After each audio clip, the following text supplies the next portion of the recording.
যদি আপনার তকদিরে নসিবে থাকে উড়ে উড়ে আসবে আপনার কাছে, উড়ে উড়ে। আর যদি আপনার নসিবে না থাকে, রিজিকে না থাকে, সামনে থাকার পর আপনি স্পর্শ করতে পারবেন না।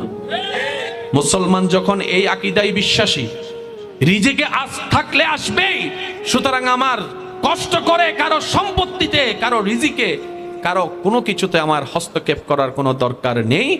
আমার আল্লাহ খুশি হয়ে আমাকে যা দিবে, আমি বান্দা হয়ে খুশি মনে সেটা আলহামদুলিল্লাহ বলে গ্রহণ করতে রাজি আছি। চিৎকার দিয়ে বলেন সুবহানাল্লাহ। পৃথিবীর সমস্ত রাস্তা তৈরি হয়েছে ধৈর্যের মাধ্যমে। জেদ দিয়ে, রাগ দিয়ে, মেজাজ দিয়ে রাস্তা তৈরি হয় না, রাস্তা ভেঙেছে। একটু জোরে বলেন না। রাগ দিয়ে, হিংসা দিয়ে, মেজাজ দিয়ে রাস্তা ভাঙতে জগৎ দেখেছে।